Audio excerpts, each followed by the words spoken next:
Okay, thank you, Sam, for your incredible presentation on the Prime Plus peer program and model. And so what we would like to do for the second part of our presentation is we would like to hear from our peers about their experiences and thoughts. So we have with us today Sabrina Garcia from Transformations in Klamath County, Rena Bauer from MHAAO in Multnomah County, and Sean Mahoney, also from MHAAO in Multnomah County. So the questions that we have for our panel of peers today include, what has been your experience since joining the Prime Plus program? This is Rena. Yeah, so I just want to just say my experience joining this team has been really positive. You know, I've kind of been here from the beginning and the development stage, actually, when we transferred over from House Bill 4143. And I just want to say, like, you know, the knowledge that I've gained in this program just by the Prime Plus team and their consistency and dedication, you know, from, you know, the trainings that we've gotten, all of the trainings that we've gotten from all the, you know, HEP A, B, and C, the harm reduction, just the consistency with all the information from your team has been super helpful. I think it was a lot of information in the beginning, you know, but your guys' Prime Plus's continued support, you know, with the drop-ins, with the weekly check-ins has just allowed not only myself, and I have Sean here with me, but my team to really have an understanding, a deeper understanding of you know, what services that Prime Plus really offers. My experience has been extremely positive joining Prime Plus. I can go next. My experience joining Prime Plus has been very insightful. It's been invigorating. It's been very knowledgeable. It's taught me how to treat people in my community and the people that I work with like a more humanistic approach. And so it's kind of helped me be flexible and not so rigid. And it's just brought a whole new approach that I'd never seen happen in our small community come to life, and to help us walk it out and to help us cause no harm when we're working with our people. And it's also been very encouraging and nurturing to help us become to our full potential. Thank you. Yeah, I think for me, it's been an incredible experience. And what's amazing about Prime Plus is that we are tapped into a larger network of people doing the work that we're doing. You not only feel inspired, you know, we also are able to share information. For example, when there's been contaminated supplies, or when there's trainings coming up, or when there's changes in scheduling, you know, we're all able to share that information quickly. And then we also are building a little mini network of folks doing recovery mentorship and peer work across Oregon. And it's really cool. Thank you. Would one of you like to speak a little bit about your process, learning more about harm reduction work and implementing harm reduction in your role in your community? For me, coming to Prime Plus and really being a pro harm reduction peer, it was really easy for me just to slide in and grasp the concept. I also think that in the beginning, when, you know, the brown bag and us being able to order our own harm reduction kits and really being able to meet people, you know, in that moment and have that has been extremely helpful. Like, people aren't having to wait. You know, if they need naloxone or they need Narcan or they need fentanyl strips, like, we've been able just to, you know, just be able to have those on hand, and the conversations that come from that, but really meeting people where they're at with no judgment and letting them know that they're safe. Because I think in the peer world, when we talk about maybe an individual isn't wanting to stop using, and just being able to have the resources on hand when we're meeting those people in the moment has been extremely helpful. I'll share. So the process for me was very informative. The process helped debunk a lot of myths that were lying in our community. We still had an old way of thinking, and we didn't know how readily accessible getting stuff such as Hep C treatment was. We learned to build rapport with people. With all of the things that we learned through Prime Plus, it helped us create a more of a low barrier process to actually receiving the Hep C treatment for our individuals. I will add, you know, Sadie and Anthony, who are our Prime Plus peers that I supervise, they work primarily out of hospitals here in urban Portland. They've been doing harm reduction work, but the difference now with Prime Plus, they have more resources and they are constantly having the conversation with a larger group of folks. And now they're sort of both being sought at as resources in and of themselves to help other people have those conversations. It's helped destigmatize talking about harm reduction and giving them more tools to do so. For those of you who have helped a client accessing hepatitis C testing or treatment, would you like to share about that experience? The experience that I had with helping somebody receive Hep C treatment was I found the approach from, just talking it out with the Prime Plus in our huddles. I was able to approach him with the conversation at first, and just with us having a rapport, we were able to decide that the person needed to get Hep C treatment, and then we needed to figure out the insurance coverage. We needed to figure out where they were going to be able to be seen. The person was in treatment, so we had a lot of barriers to cross because they were in residential treatment. So being in residential treatment, you have to get a lot of permissions to access care. So we had a lot of paperwork to fill out. I had a lot of contacts with the counselors and the director to figure out what was the best way to help this person get the services that they needed. I contacted our local CCO to figure out how I can get the person tested right away, because they were trying to draw it out by a couple of months and stuff. And I know that when people are ready and they're in the moment, we have a small time frame to get them where they're at and to get them the services. When they graduated treatment with their medication for Hep C treatment. The person did complete their Hep C treatment, and they're now in full recovery from substance use disorder and from Hep C, I believe. I can share about a peer that I worked with that was in the hospital. He was actually from Seaside, and he was taking an Uber up here because they didn't have Matt down there. Built a relationship while he was in the hospital for 6 weeks. He really wanted to stay clean. He didn't want to die to this disease, but he knew if he went back to his hometown that he would. So worked diligently with him while he was in the hospital.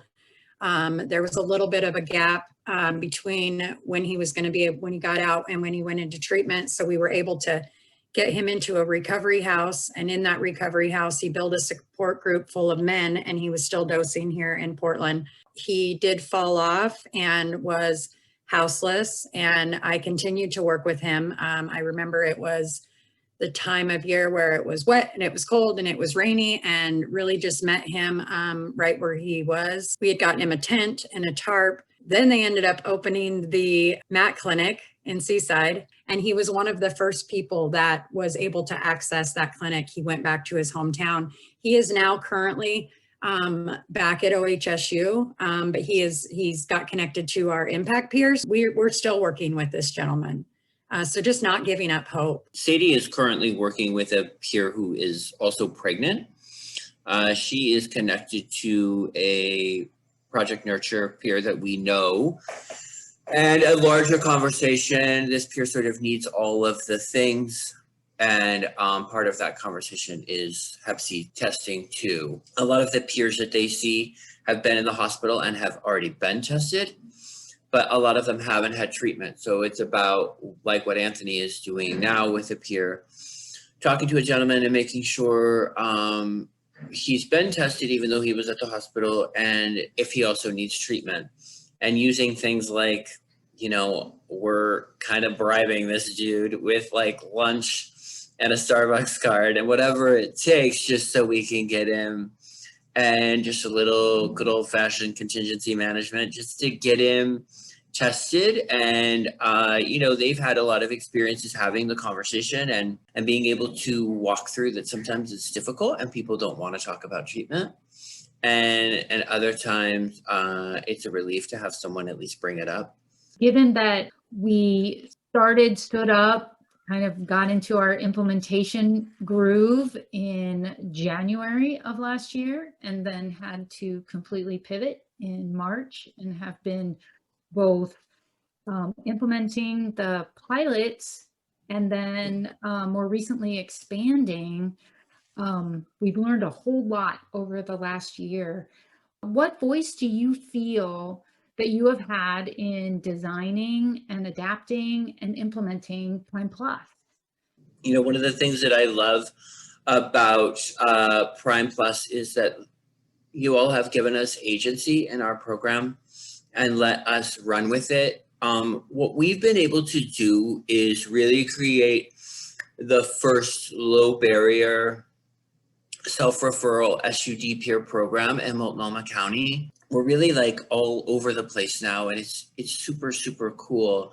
And it feels like we've been encouraged by you guys to take on the world, and it's really supportive.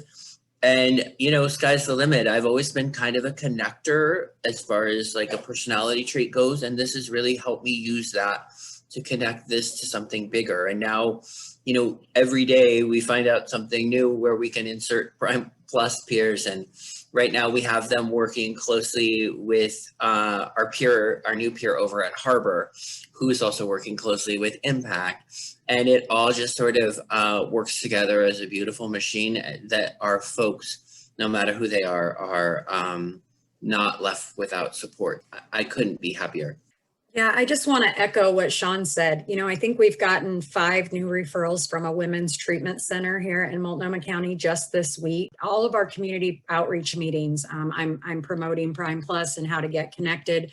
And just what Sean said, like the low barrier, it's what we have needed in our community for so long. And it's really, it's heartfelt. So we're able to meet an abundance amount of people that normally we wouldn't be able to because they would have to be tied to a certain program. The voice that I bring into my community is that a voice of Prime Plus. I believe my voice and my footwork help demonstrate how low barrier access to care for Hep C and treatment is.